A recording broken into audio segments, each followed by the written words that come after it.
Hello, everyone. Hello. I'm very excited to be here. It's my first time at the summit. It's my first time at US, even. So it's been a great experience so far. I'm Osvaldo.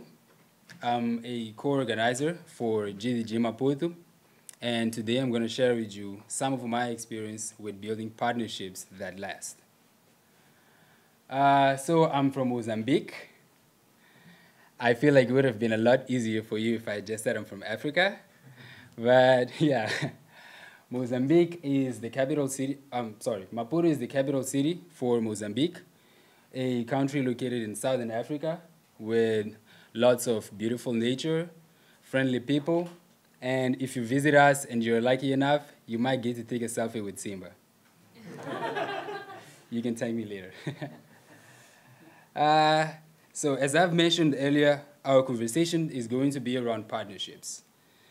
Simply put, partnerships is when two or more organizations work together to complete a task.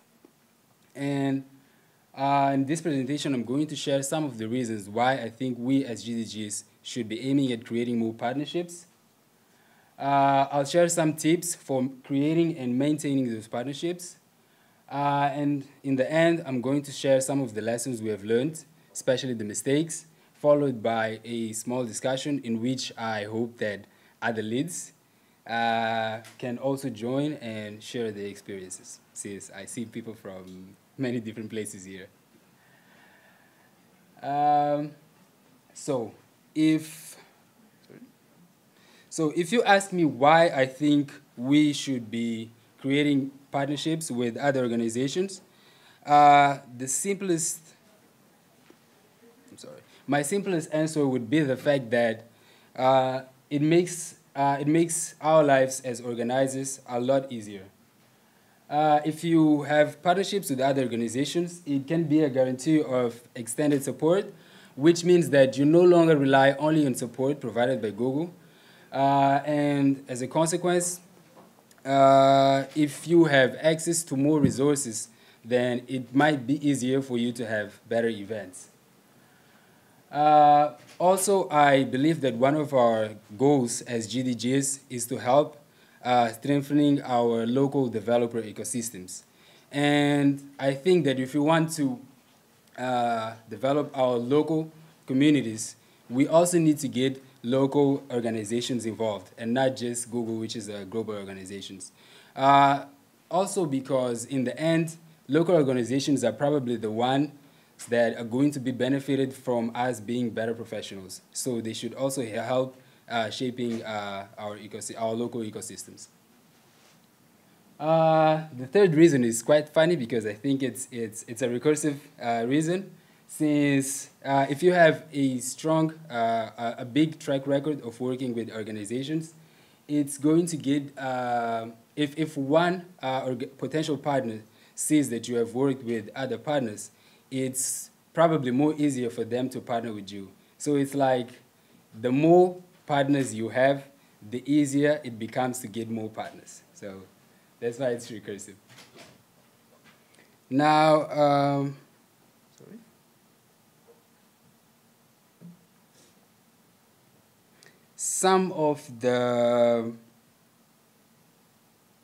there are plenty of ways that we can meet new potential partners. And I think one of the ways is going to events where we can network and meet like-minded people. I know this can be a very daunting task, especially for tech people, since I believe that many, if not most of us, are introverts. But going beyond our safe zone, our comfort zone, and meeting like-minded people can be a very valuable task. In fact, even meeting people who think differently than us or do different things than us can be important. For instance, if I am a tech person and I go to an event or whatever where I meet the director of a hotel or the director of a printing company or a catering provider, then it's more likely that I have services to exchange with a catering provider or with a hotel than it is with another tech person. So I think it's also important to meet people who think both like us and different than us. Another way that we can reach the potential partners is directly reaching out to them via emails or phone calls. This can also, like calling someone, a high-profile person can also seem scary, but the worst thing that can happen is receiving a no, which honestly is not that bad. We can also connect to them on social media platforms. We usually combine these two. Like I first try to reach out to them on social media, and then if they don't reply or they don't give you the answer that I would like to have, I sometimes also try to call them. So you can use the different ways of meeting new potential partners. Another important thing is exposing ourselves on public platforms. Whether it's, whether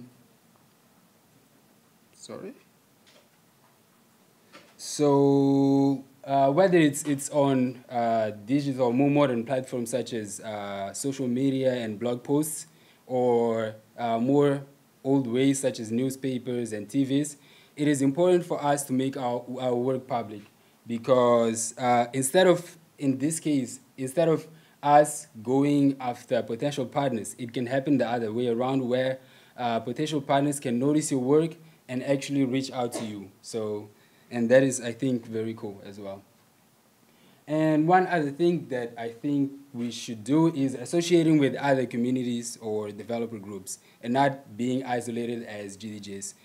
Something we do in my GDG is that we partner with we are associated with a larger organization, so we get access to their resources, whether it's budget or communication channels or contact lists and etc. So it's nice for us if we work with others rather than if we try to do everything by ourselves. Now, after creating these partnerships, there are a few things that might seem obvious, but I found that they are constantly overlooked. So I would like to mention some of these things. So to maintain, one general tip that I would give to maintain a relationship, a partnership, is being cautious. And this means like arriving in time to meetings. It sounds basic, and arriving in time with meetings might not be so important, but getting late to meetings is something really bad that can ruin your credibility with whoever it is that you are meeting. Also, we should reply to emails in a timely manner. Most of the organizations that we want to work with are like people who are busy, have to do other stuff, and they don't want to stay there waiting for your email. So we should try to reply to emails as fast as we can. I think we also should, this is very contextual, but I think that sometimes we should try to build progressive relationships. So instead of, when we're starting a partnership, instead of asking for big things, we usually start with small things that organization can offer. For instance, if we want to partner with a telecom, instead of going to them and say, yo, we need $5,000 or $10,000 to have this event, we tell them, could you please provide us with the internet access, which is something that is easy for them. If we meet with an incubator, for instance, instead of like asking for many things, we ask for just for the venue, for space for free, and which are things that are easy for them to offer. And then as time passes, as we do more stuff together, and the level of trust between the both organizations works, then we start asking for more things such as money and bigger stuff. So we don't go right away for the big stuff, but we try to incrementally ask for things. And the fourth one is don't be evil. If you don't know what this means, you can just Google it. It's going to be the easy thing to find. Now, some of the mistakes some of the biggest mistakes that we have made that I wanted to share. Making mistakes in financial reports. So when we are making, after an event, when we are making financial reports, we should make sure to review the numbers at least 100 times and then 100 times again. Because before submitting these reports, because larger organizations especially usually have a very bureaucratic processes, and very often the person who we are reporting to has to report to someone else. So if they find even like the smallest mistake in numbers, then it's going to become that very small mistake is going to be a stain in your relationship, and then you start to becoming a risk to them because you hand them a report which has wrong numbers, and then they hand it to their superior, which is quite bad for them. So we always want to make sure to check the numbers as many times as we can after an event. And the second one was having a single point of contact with an organization. So what has happened with us is that we had a company which used to help us in our events, but we only used to talk to one person in that company. And a time came when that person had to move to a different country. So we had to kind of like start, we had at least like, I think 6 events with that company, so there was already some trust between us. But then when that person who we used to talk with moved to a different country, we had to start from zero, and which means trying to meet new people. Instead of like going directly and talking to someone, you have to send an email, explain who you are again, like why should they partner with you, and having to go through those processes again. So we usually want to like know at least 2 or more people in one organization so that we don't run these risks.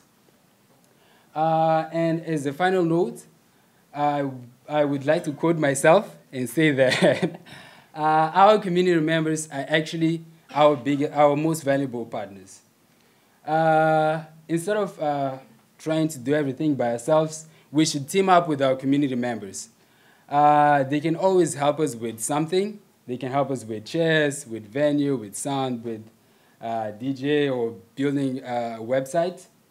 So we always want to get them involved in our activities and reach out to them if we need any help. You might get very surprised with what your community members would be willing to do for you. As an example, in our last Dev Fest, we had some issues with our budget. So we didn't have money for a sound system. I think that was it. We had money for a lot of things, but we didn't pay for a sound system. And then as we were about to start the event, and we noticed that the sound was not working properly, and we didn't know what to do, one of our community members actually stepped up, and he said he was going to pay for it. He went to buy an entire new sound system, which costed like $300 to $400 for us, which was very surprising. We didn't expect for that. And we noticed that it was our mistake because we knew we didn't have the money, but we didn't try to ask for any help. And there was someone who was willing to help even without us asking for help. So we should always try to count on our community members for our activities. And this was it for me. Thank you very much.